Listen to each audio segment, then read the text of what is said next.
हाय दोस्तों, data structure के lecture series में आपका स्वागत है। आज हम लोग पढ़ने वाले हैं एरे वर्सेस लिंक लिस्ट। तो हम लोग ये क्यों पढ़ने वाले हैं? हम लोग ये इसलिए पढ़ने वाले हैं कि अगर आपको लिंक लिस्ट पढ़ना है तो पहले हमको वजह समझ में आनी चाहिए लिस्ट क्यों पढ़ रहे हैं। ठीक है, तक आप एरे और लिंक लिस्ट की आपस में तुलना नहीं करेंगे तब तक आपको उसके वैलिड रीजंस नहीं मिलेंगे कि आप लिंक लिस्ट क्यों पढ़ रहे हैं। तो आइए स्टार्ट करते हैं लिंक लिस्ट और एरे की तुलना। और हाँ, इससे पहले मैं आपको बता दूं कि अगर आपको कंटेंट पसंद आए तो वीडियो को लाइक, शेयर एंड सब्सक्राइब जरूर करें। चलिए स्टार्ट करते हैं। ठीक है, तो सबसे पहले जो क्राइटेरिया है इन दोनों में ये है मेमोरी एलोकेशन। तो एरे क्या करता है? स्टैटिक मेमोरी एलोकेशन पे चलता है, जबकि लिंक लिस्ट चलता है डायनेमिक मेमोरी एलोकेशन। स्टैटिक को आप समझिए कि फिक्स मेमोरी ब्लॉक, और डायनेमिक का मतलब कि मेमोरी एज पर रिक्वायरमेंट। कहने का मतलब क्या है? एरे में आपने देखा होगा कि जैसे मान लीजिए हमें एक नाम स्टोर करना है, तो हमने एक मेमोरी बनाया कैर नेम, और नेम पे हमने कह दिया मान लीजिए 10। तो आपको पता है ना कि मेमोरी में एक 10 का ब्लॉक बनेगा। एक ऐसे ब्लॉक बनेगा जिस ब्लॉक में कितने एलिमेंट हो सकते हैं? 10 एलिमेंट हो सकते हैं। ठीक है, तो ये मैंने कहा 0 1 2 3 4 5 6 7 8 और 9 10 9 एंड 10। अब दिक्कत क्या है कि आपने इसमें अगर दिया ओम, तो ओम देने में क्या है? अगर आपने इसमें ओम मान लीजिए दिया, तो ओम देने में दिक्कत है कि ओम, अब बाकी ये मेमोरी एरिया अब आपकी वेस्ट हो गई, क्योंकि सिर्फ आपने 2 कैरेक्टर दिया था तो बाकी वेस्ट हो गई। लेकिन अगर आपने कुछ बड़ा नाम दे दिया, मान लीजिए कि अगर आपको मेरा नाम देना है, आपने कहा कि मैंने कहा मुझे देना है यार धनंजय कुमार शर्मा, तो मैंने कहा DHANANJAY और फिर कुमार लिखना है। अब तो जगह ही नहीं है हमारे पास। समस्या समझ रहे हैं आप लोग? तो ये कभी क्या हो रहा है, कभी कम पड़ जा रहा है, कभी ज़्यादा हो जा रहा है, कभी कम पड़ जा रहा है, कभी ज़्यादा हो जा रहा है। तो ये क्या है? ये एक प्रॉब्लम है, इसको बोलते हैं स्टैटिक मेमोरी एलोकेशन। और इस प्रॉब्लम को हम लोग दूर कर सकते हैं कहाँ पे? लिंक लिस्ट में। कि डायनेमिक मेमोरी एलोकेशन मतलब उतनी मेमोरी एलोकेट करिए जितनी आपको ज़रूरत हो, जितनी भी ज़रूरत हो उतनी मेमोरी आप एलोकेट कर सकते हैं। ठीक है, तो ये समस्या जो हमने अभी देखी, इस समस्या को हम दूर करेंगे डायनेमिक मेमोरी एलोकेशन से। अब अगली दिक्कत क्या है भाई? जो अगली दिक्कत है वो है स्टोरेज मैकेनिज्म की।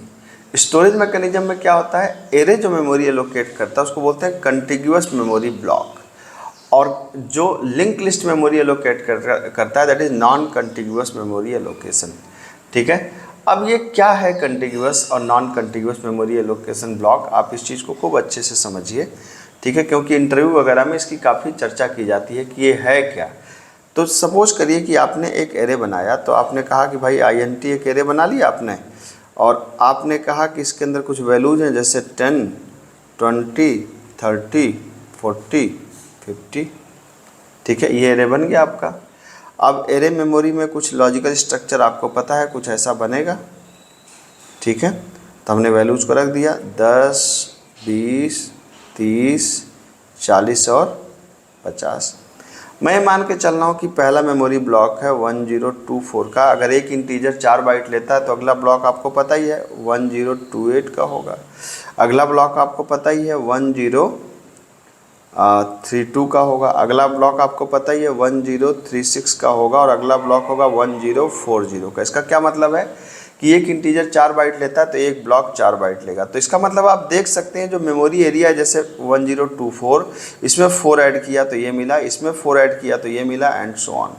ठीक है, तो इसका मतलब कि एरे क्या करता है कि जस्ट बगल में, जैसे आप सोचिए कि आपने यहाँ पे कहा है जस्ट यहाँ पे, ठीक इसके बगल में मेमोरी लेगा, ठीक इसके बगल में लेगा, ठीक वो लेगा। इसको मैं बिल्कुल ऐसे समझाता हूँ, जैसे आप एक सिनेमा हॉल में मूवी देखने गए, आपने कहा भाई मुझे 5 टिकट चाहिए, तो सिनेमा हॉल वाले ने कहा मेरे पास 5 टिकट तो है, लेकिन एक सीरियल से नहीं है, 2 आगे है, एक बीच में है, 2 पीछे है। आपने कहा नहीं मुझे ये नहीं चाहिए, तो ये तो एक समस्या है ना। आप कह रहे हैं मुझे नहीं, लगातार चाहिए मेमोरी ब्लॉक, मुझे लगातार सीट चाहिए। तो लगातार सीट हो सकता है कि हो या नहीं भी हो, लेकिन अगर जहाँ जहाँ खाली है वहाँ वहाँ लेके आप बैठ जाइए। तो ये एक समस्या है एरे की, जिस समस्या को हम लोग दूर करेंगे किसकी मदद से, लिंक लिस्ट की मदद से। लिंक लिस्ट रैंडम काम करता है, मतलब जहाँ जहाँ उसको मेमोरी एरिया खाली मिलेगी वहाँ वहाँ जाके वो चीज़ों को क्या कर देगा, स्टोर कर देगा और फिर कोई समस्या नहीं होगी। तो ये एक बड़ी प्रॉब्लम है जिसको हम लोग दूर करते हैं लिंक लिस्ट से। और तीसरी प्रॉब्लम है ऑपरेशंस। जो एरे में होता है, एरे में क्या होता है कि इंसर्शन डिलीशन असल में बहुत फ्लेक्सिबल नहीं होता। फ्लेक्सिबल का मतलब क्या है, मैंने कहा यार कि सपोज करिए आपके पास एक एरे है, आप इस बात को समझिएगा ध्यान से। जैसे मैंने कहा आपके पास एक एरे है और एरे में मान लीजिए एलिमेंट आपने रख दिया 10, 20, 30, 40 और 50, ये आपने रख दिया।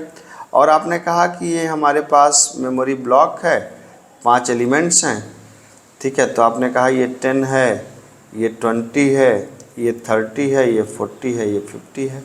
अब अगर मैं कहूँ यार कि तुम ऐसा करो कि तुम 30 को डिलीट करो, तो आप अपने मन में सोचिए कि आप क्या करेंगे एज एन एरे, आप इसमें ऑपरेशन क्या करेंगे डिलीट। अब दो मैकेनिज्म है, या तो 30 की जगह उठा करके हम 0 रख दें, एक पहला तरीका है। दूसरा तरीका ये है कि हम 40 को इधर शिफ्ट कर दें और 50 को इधर शिफ्ट कर दें। दो मैकेनिज्म से आप इसको डिलीट कर सकते हैं। लेकिन दोनों ही केस में अगर आप 0 भी यहाँ रख रहे हैं तो भी तो एक मेमोरी एरिया यहाँ पे पड़ी रहेगी, और अगर आप शिफ्ट कर रहे हैं तो भी लास्ट वाली एरिया खाली रहेगी। इसका मतलब कि असल में एलिमेंट तो डिलीट हुआ ही नहीं, मतलब एलिमेंट को आप कह रहे हैं डिलीट हो गई, एलिमेंट चलिए डिलीट हो गया लेकिन मेमोरी एरिया तो पड़ी ही पड़ी है कि नहीं। तो ये एक समस्या है। उसी तरीके से अगर मान लीजिए 50 हो गया हमारे पास, हमने कहा एक और एलिमेंट इंसर्ट कर दो, तो एरे उसको इंसर्ट नहीं कर सकता क्योंकि स्टैटिक मेमोरी ब्लॉक को करता है। तो ये भी एक समस्या है कि अगर हमने एलिमेंट को डिलीट करना है तो मेमोरी सहित डिलीट कर सकते हैं, किसमें, लिंक लिस्ट में, ठीक है। तो ये सब एरे की कुछ समस्याएं हैं जिसको हम लोग दूर करेंगे लिंक लिस्ट में। मेरे ख्याल से आपको बात समझ में आई होगी। मिलते हैं अगले लेक्चर में। Thank you so much.